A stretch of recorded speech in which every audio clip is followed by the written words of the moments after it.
নামনি অসমত ক্ৰমাৎ শক্তিশালী হৈ উঠিছে অৰাজনৈতিক সংখ্যালঘু সংগঠন নামনি অসম সংখ্যালঘু সংগ্ৰাম পৰিষদ চমুকৈ NASSP। সিদিনা নতুনকৈ গঠন হোৱা অৰাজনৈতিক সংখ্যালঘু সংগঠনটোৱে জন্ম লাভ কৰাৰ পিছতেই খুব কম সময়ৰ দিনতেই যুৱ সমাজৰ মাজত ব্যাপক সঁহাৰি লাভ কৰা পৰিলক্ষিত হৈছে। ধুবুৰী জিলা সমিতিৰ অন্তৰ্গত বৃহত্তৰ চৰাঞ্চলৰ দক্ষিণ গেৰামাৰী গাঁও পঞ্চায়তত ৩১জনীয়া এখন শক্তিশালী আঞ্চলিক সমিতি গঠন কৰে নামনি অসম সংখ্যালঘু সংগ্ৰাম পৰিষদ চমুকৈ NASSP-য়ে। উক্ত আঞ্চলিক সমিতি গঠনাৰ্থে অনুষ্ঠিত হোৱা সাধাৰণ সভাত উপস্থিত থাকে সংগঠনটোৰ কেন্দ্ৰীয় সমিতিৰ সভাপতি আব্দুল বাৰেক ফকিৰ, কেন্দ্ৰীয় সমিতিৰ আইনী উপদেষ্টা অধিবক্তা আবুজাৰ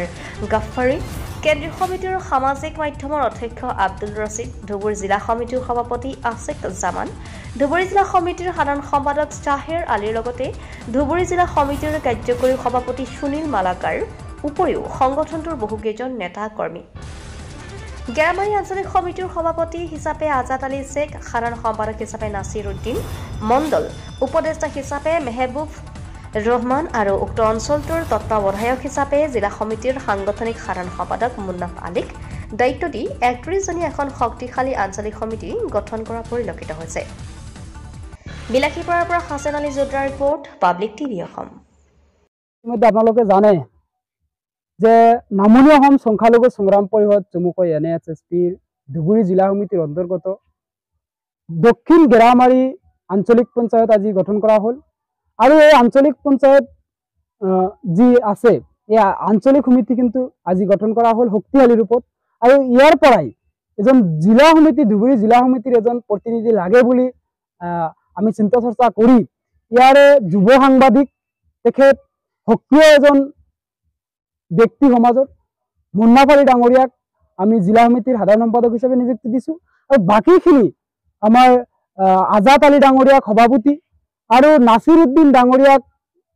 ছেক্ৰেটাৰী আৰু এডভাইজাৰ হিচাপে আমাৰ মেহবুব ডাঙৰীয়াক ইয়াতে দায়িত্ব অৰ্পণ কৰা হৈছে আৰু আশা প্ৰকাশ কৰিছোঁ যে এই অঞ্চলৰ যেহেতু কোনো ধৰণৰ উন্নয়নমূলক কাম আমি দেখিবলৈ পোৱা নাই, গতিকে আমি আশা কৰিম যে এই অঞ্চলৰ জনপ্ৰতিনিধিৰ পৰা আৰম্ভ কৰি সামাজিক কাম কাজত জড়িত থকা ব্যক্তিসকলে অনাগত দিনত যাতে উন্নয়নৰ হকে কাম কৰে আৰু যদি সেয়া নকৰে এই আমাৰ যি দক্ষিণ গেৰামাৰী আঞ্চলিক সমিতি সেই সকল ব্যক্তিয়ে কিন্তু বিধায়ক সাংসদৰ পৰা আৰম্ভ কৰি জনপ্ৰতিনিধিৰ বিৰুদ্ধে কিন্তু মাত মাতিবলৈ কণ্ঠাবোধ নকৰিব আৰু তেওঁলোকে কিন্তু সেই সময়ত সক্ৰিয়ভাৱে যেতিয়া তেওঁলোকৰ বিৰুদ্ধে মাত মাতিব সেই সময়ত কিন্তু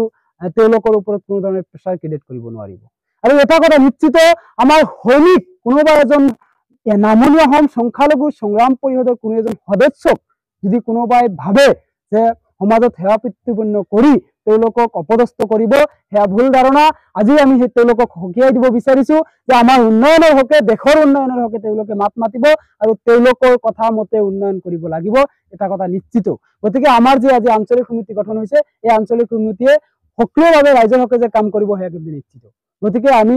তেওঁলোকক শুভেচ্ছা জ্ঞাপন কৰিছোঁ, বিশেষভাৱে আপোনাৰ মেহবুব ডাঙৰীয়া, আপোনাৰ মুন্নাফ ডাঙৰীয়া, আজাদ আলী ডাঙৰীয়া আৰু বিশেষভাৱে এই যুৱ সমাজ যে আজি এনেকৈ আগবাঢ়ি আহিছে তেওঁলোকক বিশেষভাৱে আমি ধন্যবাদ জ্ঞাপন কৰিছোঁ। আৰু এই সভাখনত এনেধৰণে উৎসাহেৰে সকলোৱে সমৰ্থন জনোৱাৰ কাৰণে, সঁহাৰি দিয়াৰ কাৰণে এই সভাখনত উপস্থিত থকা সকলো ব্যক্তিক আমি শ্ৰীচৰণত সেৱা জনাই তেওঁলোকক ধন্যবাদ জ্ঞাপন কৰিছোঁ যে অনাগত দিনত যাতে আমি নামনি অসম সংখ্যালঘু সংগ্ৰাম পৰিষদ আগবঢ়াই লৈ যাব পাৰোঁ, ৰাইজৰ হকে যাতে কাম কৰিব পাৰোঁ, এইখিনি কামনা।